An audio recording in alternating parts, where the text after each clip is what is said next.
আসসালামু আলাইকুম। সকলকে আমন্ত্রণ আনন্দ টিভি রাতের সংবাদে। আপনাদের সঙ্গে আছি আমি সুমাইয়া আজাদ।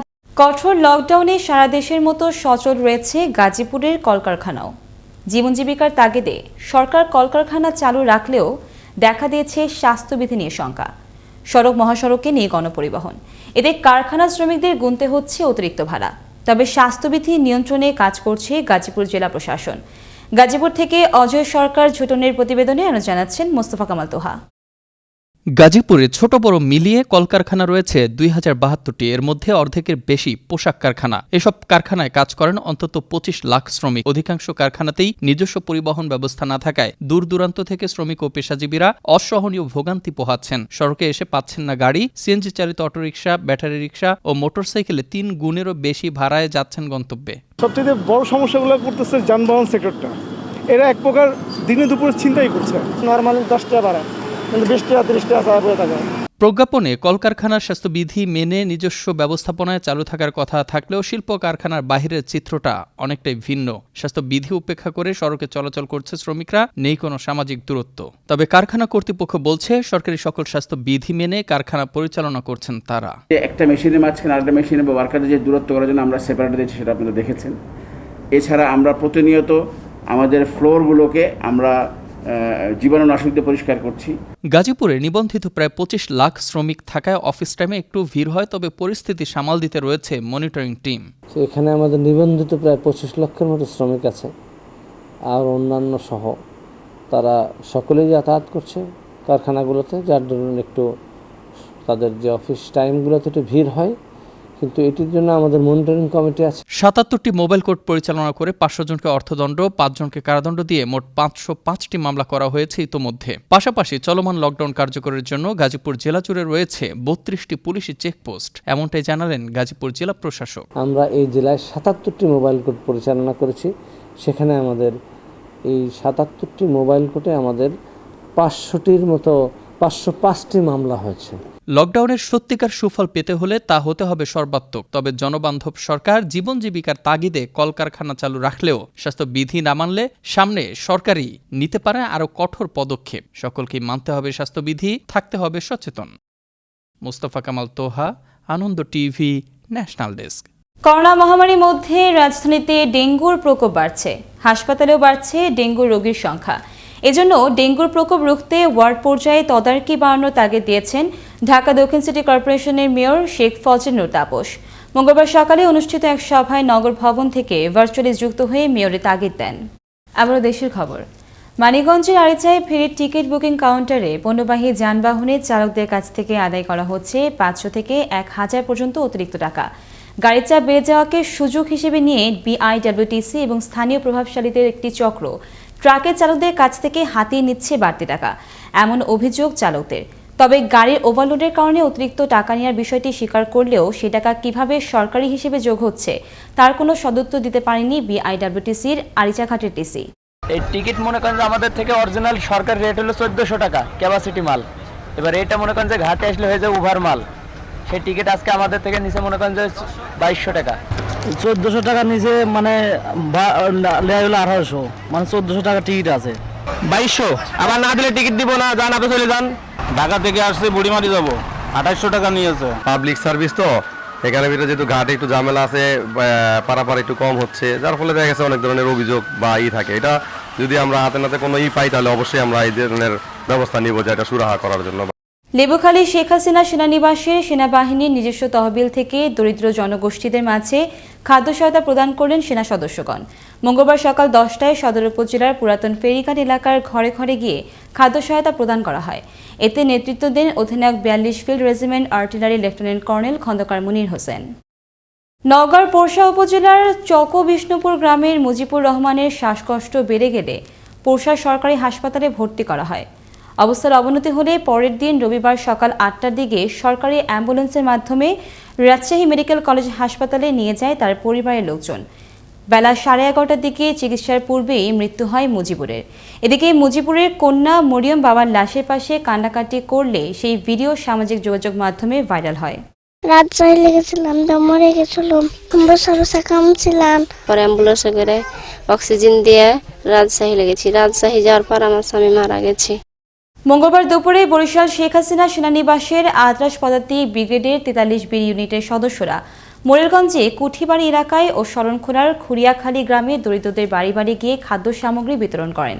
এমন মানবিক সহায়তা অব্যাহত থাকবে বলে জানান সেনাবাহিনীর টহল দলের প্রধান লেফটেন্যান্ট মোহাম্মদ আবদুল্লাহ।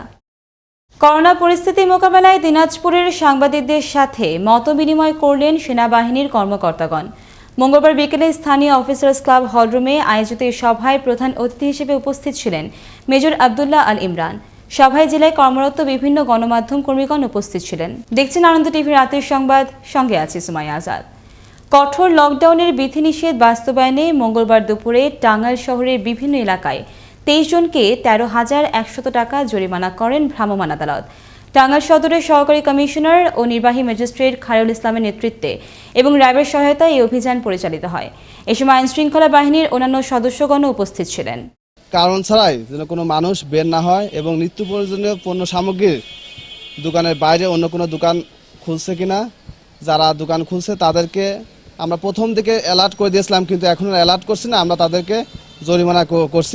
মঙ্গলবার দুপুরে বিধিনিষেধ বাস্তবায়নে ঢাকা ময়মনসিংহ মহাসড়কের মাওনা চৌরাস্তায় জেলা পুলিশের বিশেষ অভিযান পরিদর্শন করেন গাজীপুর জেলা পুলিশ সুপার SM শফিউল্লাহ। এ সময় লকডাউন উপেক্ষাকারীরা যথাযথ কারণ দেখাতে না পারলে কোনো প্রকার ছাড় দেওয়া হচ্ছে না বলে জানান তিনি। এ সময় উপস্থিত ছিলেন জেলার অতিরিক্ত পুলিশ সুপার আমিনুল ইসলাম ও গোলাম রব্বানী সহ পুলিশের পদস্থ কর্মকর্তাগণ। গেল রাতে মাদারীপুরের শিবচরে একটি বিদেশি পিস্তল ও 3 রাউন্ড গুলি সহ রিফাত মাহবুব নামের এক সন্ত্রাসীকে আটক করেছে পুলিশ। আটককৃত সন্ত্রাসী গত জুনে শেষ হওয়া ইউপি নির্বাচনে পরিবেশ অস্থিতিশীল করার লক্ষ্যে অস্ত্র এনেছিল বলে ধারণা পুলিশের। গোপন সংবাদের ভিত্তিতে রাতে অভিযান পরিচালনা করে পুলিশ। পরে অস্ত্র আইনে মামলা দিয়ে জেলা কারাগারে পাঠানো হয় সন্ত্রাসী রিফাতকে। খুলনায় করোনা সংক্রমণের বৃদ্ধিতে হাসপাতালগুলোতে দেখা দেয় শয্যা সংকট। এদিকে শয্যা সংখ্যা বাড়াতে খুলনা 4 আসনের সংসদ সদস্য আব্দুল সালাম মুর্শিদের উদ্যোগে করোনা রোগীদের জন্য প্রদান করা হলো সার্জিক্যাল বেড। মঙ্গলবার দুপুরে এই বেড প্রদানের উদ্বোধন করেন খুলনা জেলা পরিষদ চেয়ারম্যান ও খুলনা জেলা আওয়ামী লীগের সভাপতি শেখ হারুনুর রশিদ। অনুষ্ঠানে ভিডিও কনফারেন্সের মাধ্যমে যুক্ত হন আব্দুল সালাম মুর্শিদি। চাঁপাইনবাবগঞ্জের কালীতলা মহল্লায় হোটেল থেকে আনা খাবার খেয়ে মৃত্যু হয় স্বর্ণা ও শম্পা নামে 2 যমজ বোনের। মঙ্গলবার সকাল 9:30টার দিকে স্বর্ণা ও দুপুর 1:30টার দিকে শম্পার মৃত্যু হয়। এই ঘটনায় তাদের মা সহ আরও 2 জন অসুস্থ হয়ে পড়েন। নিহত দ্বয়ের বাবা জানান, সোমবার বিকেলে শহরের পুরাতন বাজার এলাকার হোটেল শাহজাহান থেকে মোগলাই কিনে বাড়িতে পরিবার সহ তিনি খান। পরে তারা রাতে অসুস্থ হয়ে পড়লে মঙ্গলবার তার 2 কন্যার মৃত্যু হয়। বিশেষ সবচেয়ে খর্বাকৃতির গরুর মালিকানা দাবি করেছে ঢাকার সাভারের একটি এগ্রো খামার। 20 ইঞ্চি উচ্চতা ও 26 কেজি ওজন সম্পন্ন গরুটির নাম রাখা হয়েছে রানী। দুনিয়ার সবচেয়ে খাটো গরু হিসেবে গিনেস বুক তথা বিশ্ব রেকর্ডের পাতায় নাম ওঠাতে মরিয়া খামার কর্তৃপক্ষ। সহকর্মী মাসুদ সর্দারের তথ্য ভিডিওচিত্রে আরও জানাচ্ছেন মোস্তফা কামাল তোহা। প্রায় 2 বছর বয়সের বক্সার ভুট্টি জাতের খর্বাকৃতির এই গরুটির নাম রানী। মাত্র 20 ইঞ্চি উচ্চতার এই গরুটির ওজন এখন মাত্রই 26 কেজি। সাভারের আশুলিয়ার শিকর এগ্রো লিমিটেডের মালিকানাধীন গরুটিকে বিশ্ব রেকর্ডে জায়গা করে দিতে ইতোমধ্যে Guinness book of world records কর্তৃপক্ষের কাছে করা হয় আবেদন। ফলে পরীক্ষা নিরীক্ষায় উত্তীর্ণ হলে বিশ্বে ছোট গরুর রেকর্ডে ভারতকে পেছনে ফেলতে যাচ্ছে বাংলাদেশ। এখন পর্যন্ত বিশ্বের সবচেয়ে ছোট গরুটি রয়েছে ভারতের কেরালায়, যেটির উচ্চতা 24 ইঞ্চি আর ওজন 40 কেজি। তবে সাভারে পাওয়া গরু রানী ভারতের গরুটির চেয়েও কম ওজন ও উচ্চতার। আমাদের রানীকে কোনো প্রকার বিক্রির কোনো ইচ্ছাটা নেই। আমাদের খুব শখে এটা পালা, শখে সংগ্রহ করা, যে আমরা থেকে গিনেস বুকে আমাদের রানী নাম করে নিবে। আকারে ছোট হওয়ায় রানী খামারের অন্য গরুদের ভয় পায়, ফলে তাকে আলাদা রাখা হলে সে খুব একটা খায় না। দিনে 2 বার সামান্য পরিমাণে ভুসি ও খড় খায়। এটা সকালবেলা 100 গ্রাম দানাদার খাবার, বিকালবেলা 100 গ্রাম দানাদার খাবার খায়, আর দুপুরবেলা খড় কেটে দেয় আর রাত্রিবেলা খড় কেটে দেয়। সাভারের রানী নামের গরুটির রয়েছে প্রজনন ক্ষমতা। তবুও যে কোনো ঘটনা এড়াতে গরুটির প্রতি বাড়তি যত্ন নিচ্ছে খামার কর্তৃপক্ষ। বর্তমানে গিনেস বুকে দুনিয়ার সবচেয়ে খাটো গরু ভারতের কেরালার দখলে। তার চেয়েও খাটো গরু ঢাকার সাভারের রানী গরু।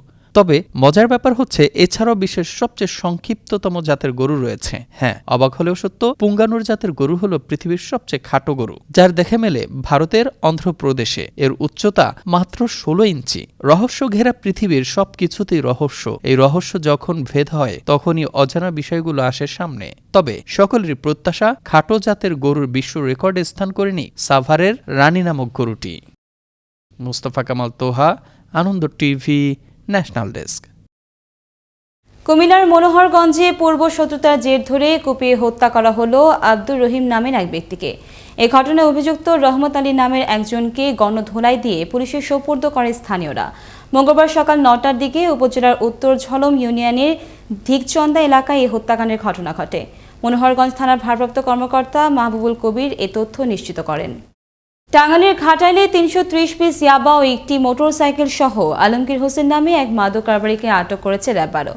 মঙ্গলবার সকালে উপজেলার মোমিনপুর গ্রামে অভিযান চালিয়ে তাকে আটক করা হয়। পরে দুপুরে র্যাব ১২ টাঙ্গাইলের company commander major Mohammad Mushfiqur Rahman এক প্রেস বিজ্ঞপ্তিতে তথ্য নিশ্চিত করেন। বন্ধ হয়ে যাওয়া রাষ্ট্রায়ত্ত চিনিকল আবারও চালুর সরকারি সিদ্ধান্তে নতুন করে আশার সঞ্চার হয়েছে গাইবান্ধার একমাত্র ভারী শিল্প কারখানা রংপুর চিনিকলের শ্রমিক কর্মচারীদের মাঝে।